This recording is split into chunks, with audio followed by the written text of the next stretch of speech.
Hello everyone, সবার কি অবস্থা? আশা করি সবাই অনেক অনেক ভালো আছেন। তো আপনারা হয়তো দেখতে পাচ্ছেন এখানে একটা ছোট্ট গ্রাম। তো যাই হোক, আজকে শুভ মধু পূর্ণিমা উপলক্ষে সবাইকে জানাই শুভেচ্ছা। তো হঠাৎ বিহারে চলে আসলাম আর কি। তো যেহেতু আজকে মধু পূর্ণিমা, তাই সবাই বসে বসে আড্ডা দিতেছে আর কি। তো যাই হোক গাইস, সবাই ভিডিওটি স্কিপ করবেন না, যেহেতু আজকে মধু পূর্ণিমা, তাই আজকে ফুল ভিডিও থাকছে এই পিএক্স মং জুনিয়র পেজে।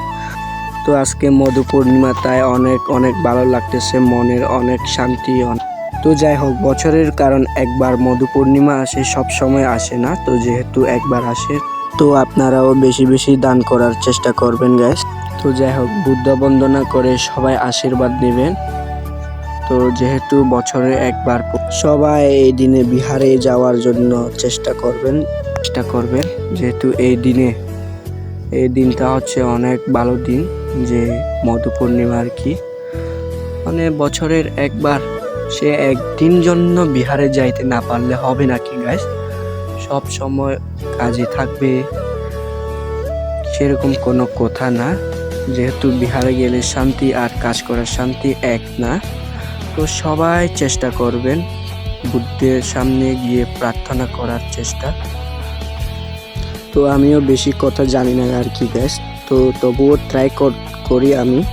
তো আপনাদের সামনে ভিডিও আনার জন্য ট্রাই করি। তো যাই হোক, এখানে বসে বসে অনেক গরম পড়তেছে গাইস। অলরেডি পৌঁছে গিয়ে সবাই আনন্দ করতেছে শিল নেওয়ার জন্য, কিন্তু রেডি হয় না এখনো। তো আপনারা সবাই ভিডিওটি দেখতে থাকবেন। আজকে ফুল ভিডিওতে থাকছে মধু পূর্ণিমা উপলক্ষে কি কি আইটেম রান্না করা হয়।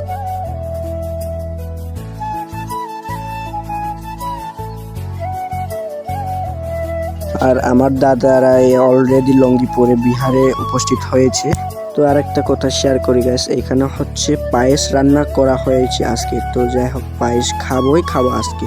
তো এখানে কি রান্না করা হয়েছে সেটা আপনাদেরকে দেখাই। তো এখানে তো চিকেন রান্না করা হয়েছে। যাই হোক, তো এখানে তো আপনারা দেখতে পাচ্ছেন আমার বন্ধুকে রাখা হয়েছে এখানে, যেহেতু তরকারিগুলো এলোমেলো না হওয়ার জন্য। তো ফাইনালি এদিকে আবার শিল নিয়েছে আর শিল নিতে বসছে, যেহেতু আজকে মধু পূর্ণিমা উপলক্ষে সবাই শিল নিচ্ছে। তো যাই হোক, আমি তো ভিডিও করতেছি, শিল নিতে পারি নাই বলে বিকাল বেলা দিব আর কি, কোনো প্রবলেম নেই। সে ভিতরে তো এখানে একটি বক্স রাখা আছে, যেহেতু সবাই শোনা যায় মতো, আওয়াজ বড় হওয়ার মতো। তো সবাই উপস্থিত হয়ে ভালোভাবে শিল নিতেছে, আপনারা তো দেখতে পাচ্ছেন। তো সবাই দেখে থাকবেন ভিডিও। তো এই বিহারটি হচ্ছে আগে ছিল অনেক পুরনো গাইস, এরকম বিল্ডিং মতো বিহার বানানো হয় নাই আগে কোনো। তো এখন হচ্ছে নতুন ডিজাইনে আবার নতুন বিহার বানানো হয়েছে আর কি গাইস। তো আপনারা দেখতে পাচ্ছেন বিহারটি কি ডিজাইন কেমন হয়েছে, একটু ভালোভাবে কমেন্ট করে জানিয়ে দিবেন।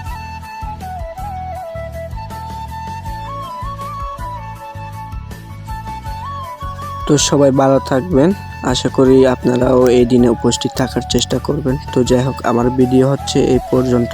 পেজে ফলো দিবেন, আর একটা ভিডিও দেখা যাবে।